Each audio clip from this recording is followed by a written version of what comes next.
Welcome, I'll be reviewing Star Trek Strange New Worlds, Season 1, Episode 1. I really wish Paramount Plus allowed reactions to this because I think I spent the entire time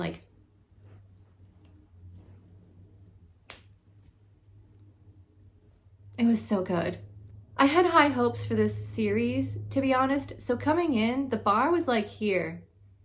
I'm not saying it's perfect, but they met my expectations. It was amazing. I immediately just wanted to go back and rewatch it 5 more times. It just warmed my heart as a Star Trek fan. Thank you for getting it right. Here are my running thoughts as I was watching the episode. Wynonna Earp?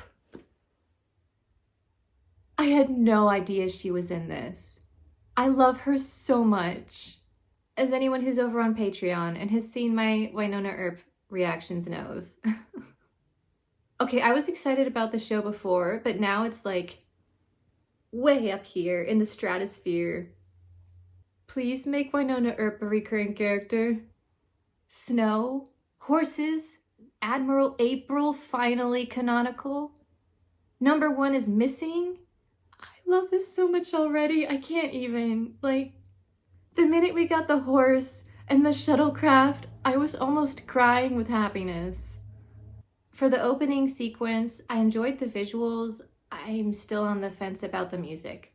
I'm not sure about this orchestration style.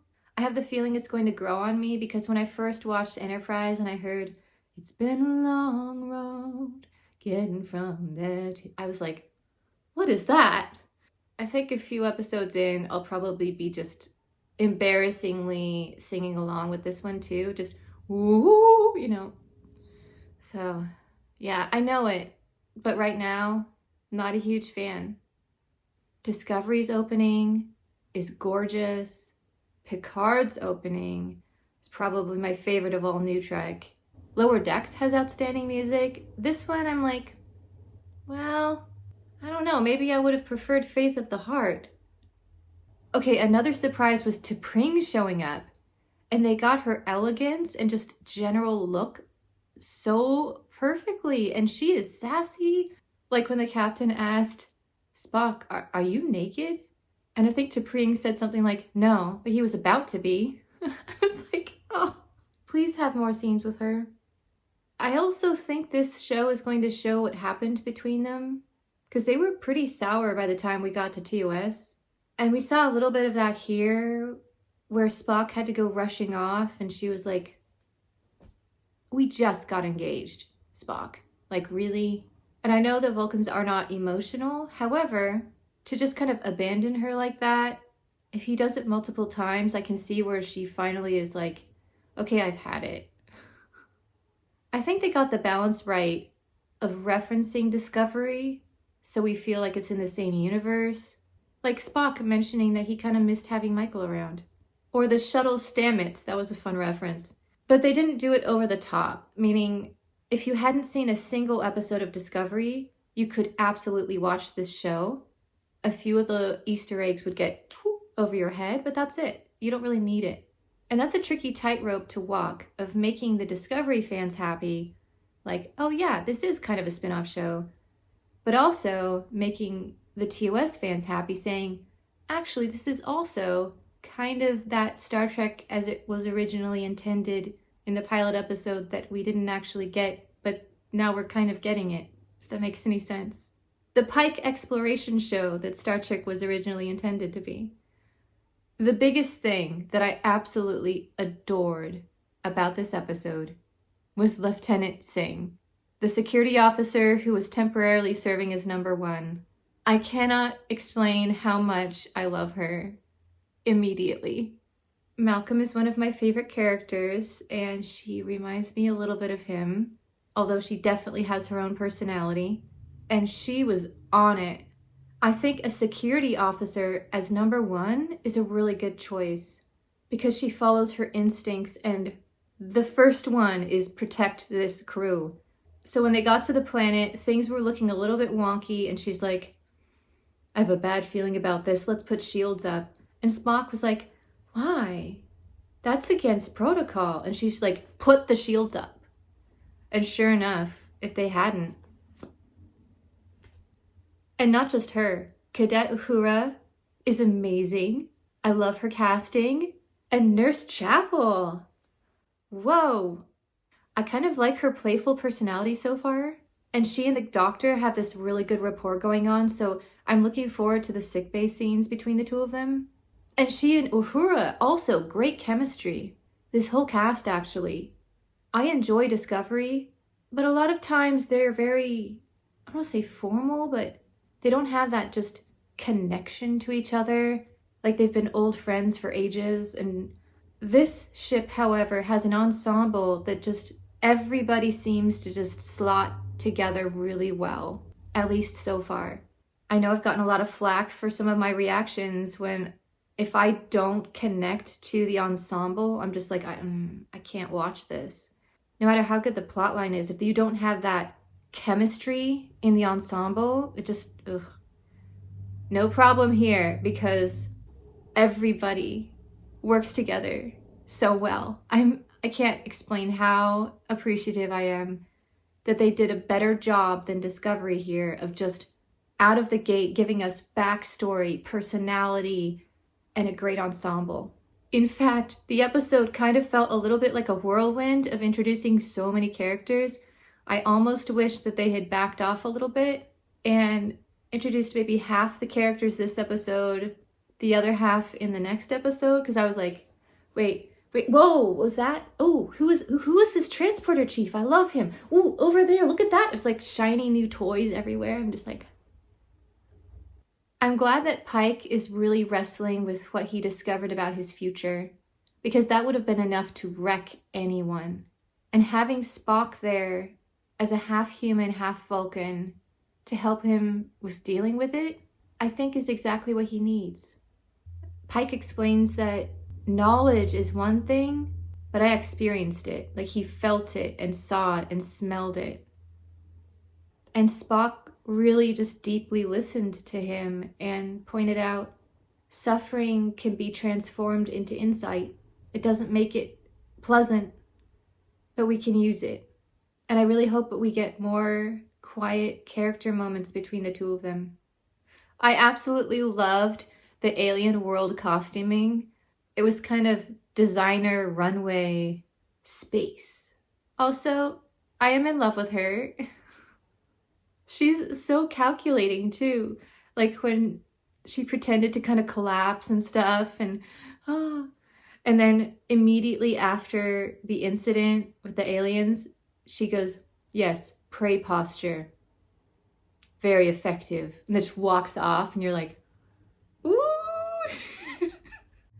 And then Uhura talking down the alien with her sports knowledge was just the best thing ever. She stayed absolutely collected even when he came tearing into the turbo lift with her and she's just like, hi. And then proceeded to talk about handball or whatever it was and knew exactly what to say. She's gonna be great. And then Pike, after struggling through the first part of this episode, wrestling with his own death, he finally embraces that as strength and empathy. And he starts making some bold moves. If we leave now, every death that follows is on our hands. Our only option now is to influence it well. And I know I make a lot of mistakes, and I think that's a great line to remember of even if I mess up, it's like in that moment, I now have a choice. I messed up, but moving forward, can I influence this situation well? Can I make up for that mistake and not just double down on it? And that is something that I need to learn. So thank you, Captain Pike. Words of wisdom. Getting more backstory about characters is another reason I think Strange New Worlds is one of the best new treks, at least so far. Because we heard from Singh that the Gorn captured her family and she was the only one to survive. Just sent out into space after watching them be tortured and killed. It is no wonder she fights so hard to protect people. And it caused an interesting discussion about the nature of death. There are the people who accept it as a natural next step, going, I wonder what's going to happen. Some of you probably know I've already almost paid off my grave site and pre-planning. But there are also people, like they talked about in this episode, who just don't want to think about it or talk about it. And death kind of comes as a surprise. Intellectually, they understand it will happen someday, but right up to the very end, they're like, no, not today. It's not going to happen today. One of the reasons that I enjoyed Pike over on Disco was that he was willing to talk about things like religion, philosophy, that we've kind of gotten away from on New Trek. And this is a good scene here because I think it means we're going to get that continued into Strange New Worlds. And I don't want like this huge heavy-handed preaching show or anything, but I like that it gets brought up sometimes. I think it's a good theme. To remind you of the power of possibility, that to our last moment, the future is what we make it. Incredible speech from Pike to the warring planet. Like them, we have a choice. We live in an incredible era of technology and, quite frankly, a lot of wonderful, compassionate, clever people on this planet right now. We could make the Federation if enough people stand up and start working toward it. I feel like we can do this. Maybe not my generation, but in a couple of generations, I think we can pull it off, but it's going to take a lot of work. And sadly, there are people on this planet who don't want that. And obviously this episode was meant for those of us who do. And I found it very hopeful. And it was also an interesting parallel with Space 1999. In that show, it was like late 1980s. And on this show, it's a few years from now. But the idea that humanity almost wipes itself out with just the warmongering and hate, and then we finally learn from it and get better. And the warning here, and I think kind of the warning to us in the IRL world, is that you don't have to go through that step. Like, you can choose to not do the whole wiping out humanity in order to make a better planet thing. We can just make a better planet. Humanity can be great. Okay, it was pretty funny that the birth of the Prime Directive was basically Pike's fault here. I think he did the right thing, but Admiral April was just fantastic in that scene going, so about what you did. I love him so much so far. Great casting there. My first impression of this show is that I love the entire crew. I can't wait to see more of them. Usually the pilot episode is one of the shakiest of the show, and the fact that this one was just so solid and well done gives me high hopes, because I'm like, I feel like we can only go up from here based on past show structures. And coming in, I was so frightened that my high expectations would come in, the show would be mediocre, and I would be disappointed, but that is not what happened. Live long and prosper.